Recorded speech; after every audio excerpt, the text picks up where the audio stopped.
Hey there, it's Justin Colletti of SonicScoop. Thanks for joining me today. Today we're going to be doing a little audio show and tell. We're going to listen to some stuff together. And we're going to do something. I've never really seen a video on this. Maybe there's videos out there, but it's about plosives. About popping your P's and blowing up your B's and how to avoid it. What are the best pop filters to use? This is really going to be a pop filter review. Kind of. I'm teaming up with my friends at JZ Microphones who make actually my favorite pop filter that exists to tell you why I like it, but also to give you some totally free alternatives to pop filters you'd buy, like a DIY pop filter. It's totally doable, as well as comparing what's my favorite pop filter to some other more conventional pop filters. So you can hear a difference, but even more importantly than these slight differences that there might be in sound character, get a feel for the other ephemeral pluses and minuses of pop filters. Should you be spending much time thinking about what pop filter you should get? No, in my opinion, you should just get the JZ Microphones pop filter. It's like the best one in my humble opinion, and I'll tell you why. But you should spend like a few minutes thinking about it and just kind of wrapping your head around it, because you might find yourself in some situation sometime when you don't have one of these around, you don't have a conventional pop filter around, and you need to protect against the P's anyway. Now, one way that I'm doing that right now, you may notice, I do not actually use a pop filter on the SonicScoop podcast, and you really don't hear many P's or B's. And one of the reasons for that is I am speaking off axis on this microphone. I actually usually have it maybe tilted a little bit more like that. So still off axis. Now I don't really have to worry about P's and B's because there's not a big gust of air blowing into the mic. Now, not all mics are well suited for this. And one of the reasons I like this JZ microphone for this is it has a relatively wide cardioid pattern. This is the vintage 67, and it sounds pretty good when I'm off axis from the microphone. I mean, when I get more direct, it sounds even better, I think. But if I go off axis, then it still sounds pretty darn good. But yes, you get a little bit more articulation, clarity, bottom end, all that stuff when I get right up close. But you might notice I'm being very careful when I'm speaking directly into it with my B's and P's. I'm pronouncing them kind of like B and P. I'm not really putting it out there because this mic, like any other condenser mic and a fair amount of dynamics, is going to blow the heck up if you just unbridled P and B right into it. So to give you a sense for what naked P's and B's really sound like, and why you need to protect against this, here we go. If you procrastinate on protecting against your P's, you will get a pretty hefty dose of plosives. And if I exaggerate a little bit more, my plosives will come out even more. So if you procrastinate on protecting against P's, you'll get plenty of plosives, and you can take that to the bank because it also happens on the letter B. So hopefully there were some plosives in there. I'm not listening right now, but I have a good feeling there were. We can protect against that with something like this. I actually have two of these. I like these pop filters so much that I have two of them. I have one right here on the mic stand.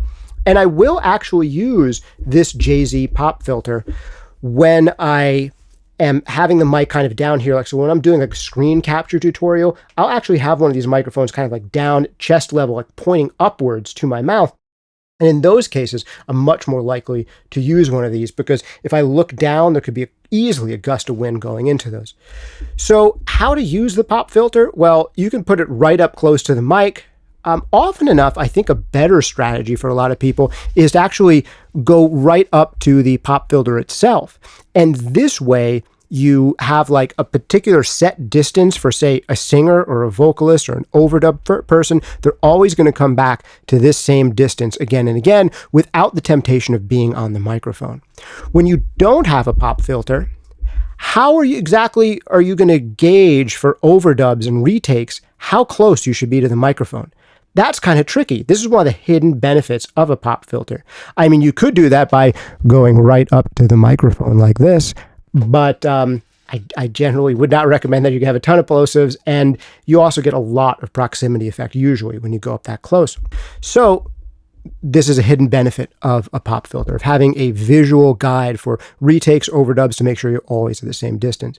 And one of the reasons I like this particular pop filter is just because of how small it is, how little space it takes up. If I was talking further away, like I am now, if I was talking further away, I'd probably set up a little bit more like this.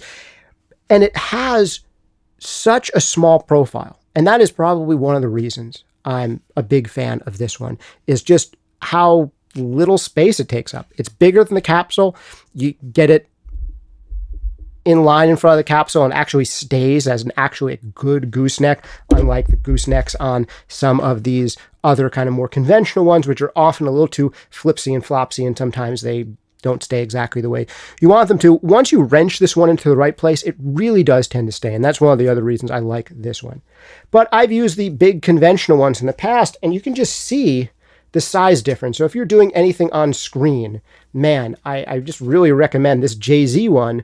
You know, you have this by the microphone, it barely takes up any space, whereas this one, I mean, the amount of visual real estate on this thing, just comparatively, you know, if you're doing anything on camera, something like this, I think, is a much better bet.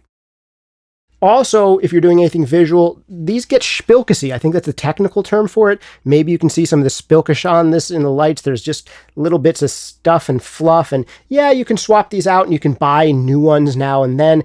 But these are like made of metal through and through, and they're really hard to mess up. I mean, if I went in here and like really tried to damage this, I'm sure that I could, but these would just tear very easily with the same kind of stress you can put onto one of these.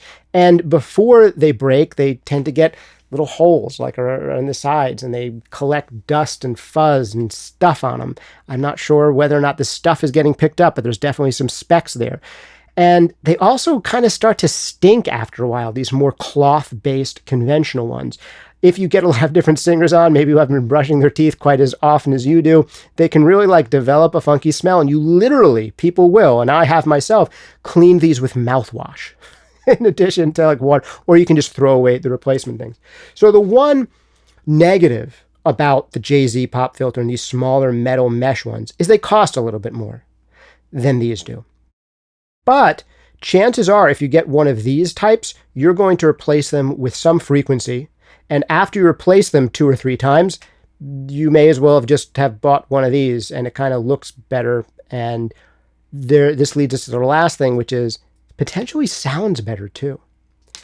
Now, I'm not going to bias this all in favor of just getting the slightly more expensive but totally awesome thing, because I'm going to give you totally free options. I have a coat hanger with some pantyhose, a classic. Whether you want to rob a bank or make fire beats, the classic coat hanger, wire coat hanger with pantyhose on it. Technically, they're knee-high stockings, not pantyhose. I think pantyhose actually cover your backside and all that. So forgive me for getting my nomenclature incorrect, but one of these guys will block P's and B's, and so will a pencil. What does a pencil have to do with stopping P's? Well, theoretically, some people will tape these right in front of the microphone so that when you talk into it, the air gusts kind of like deflect off the center and get kind of, they're supposed to anyway, I've never really tried it, break up and get shot off to the side so that it doesn't pop as much. Does that actually work? We will find out. We're going to put all these to the test. Now, I said there might be sound quality differences. Yes, one of the potential benefits to these metal mesh ones is, although you'd think that metal would like block out more sound, they actually kind of do the exact opposite, or at least they're supposed to. They are supposed to let more high frequency through than you would with a more conventional cloth one. Is that the case? Let's put that to the test. We are going to try out the JZ, a conventional old school pop filter, the pantyhose, and the pencil. Let's give it a try. Here we go. I am right now talking into the JZ Vintage 67 microphone through the JZ pop filter. By the way, JZ, who are sponsoring this video, if you catch this video as it's coming out, they're having a summer sale where you can get like up to 50% off some of their mics. Their mics are tremendous. They make great stuff. There's a link, a code. You enter the code SonicScoop at checkout and you'll get free shipping on top of up to 50% off of some of their mics. So go over to jzmics.com, check that out. Remember to enter the code SonicScoop for your free shipping to save you even more money on top of their summer sale. So this is the Vintage 67. I've used a lot of their mics on the podcast. I've done video demonstrations on a bunch of them. You can check that out. I'll link them in the show notes and here on the screen. And I'm talking right now into this JZ microphone through the JZ pop filter. I'm going to move this guy out of the way. And here's my other Jay-Z one. I'm talking into it again. Let me go ahead and just ham it up with, if you don't protect your P's, you will soon have plenty of plosives. This also happens on B's. You can take that to the bank. And here is the same microphone, this time with a more conventional pop filter. I'm trying my best to hold it at roughly the same distance. Forgive me if I'm off ever so slightly, but this is what the microphone sounds like with a conventional pop filter. Theoretically, this might let through a little bit less high frequency than the Jay-Z. And let's ham it up and go, if you procrastinate on protecting your P's, you will end up with plenty of plosives. This also happens on B's, and you can take that to the bank for letter B. And hopefully well protected. Is there a significant difference? This is with the conventional pop filter, and this is with the metal pop filter. Are you hearing a difference in sound? It actually sounds slightly different to me. Like I feel like I'm getting slightly fewer reflections back into my face off of this. My voice actually sounds a little bit drier to me.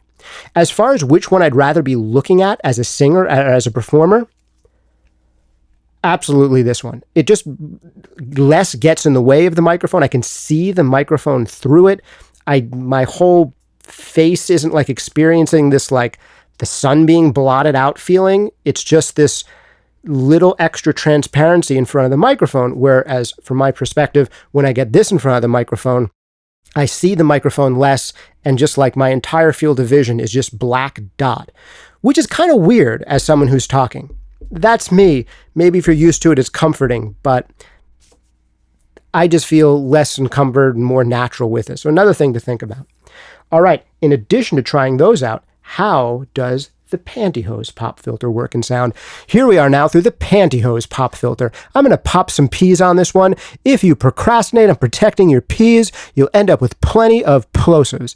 Is it doing a good enough job? I kind of really pop those P's pretty hard on this one because it just seems a little flimsy. And I actually got one of the thicker pantyhoses, or I'm sorry, a knee-high nylon stocking. I got one of the thicker ones available. They make them even thicker than this, even thinner than this, but they can also look less dumb than this. It looks kind of like a kite or like a manta ray, the way that I have it twisted. Some people who are handier than I will take like PVC or MDF and make like a nice looking thing to stretch the nylon over.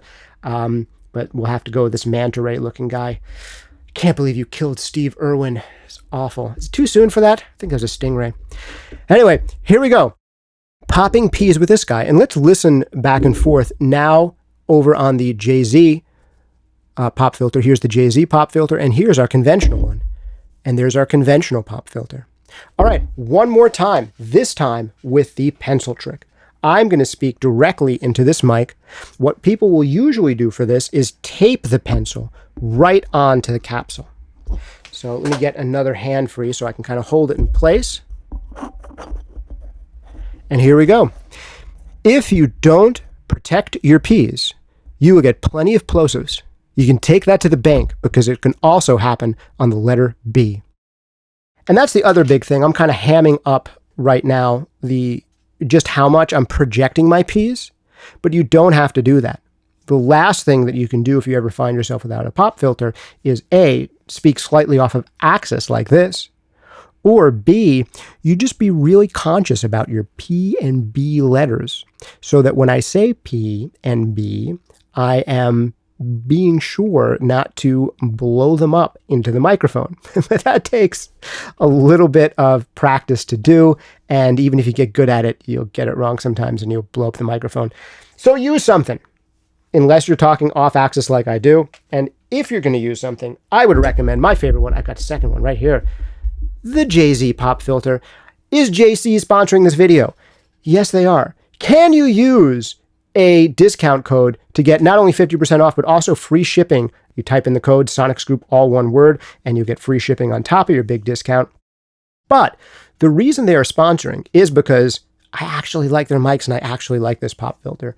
The first time I encountered a pop filter like this one was, I think Royer was making one years ago, and it was the first time I had ever heard of a metal pop filter, and I thought, like so many people, wouldn't that like be worse? Isn't it going to like block out more sound? And theoretically, it's exactly the opposite. Is it exactly the opposite? Does this pop filter sound slightly better than a conventional one? You tell me. The audio examples were there, but on our way out, let's do one more. This has been Justin Colletti of SonicScoop. Thanks for hanging out with me, this time courtesy of JZ Microphones. Give those guys a shout out. I like their stuff. I hope you like their stuff too. Get yourself a pop filter if you don't have one already, or learn to be like me and talk way off axis into a mic that sounds pretty good off axis. Thanks for hanging out with me. This has been Justin Colletti of SonicScoop. See you next time.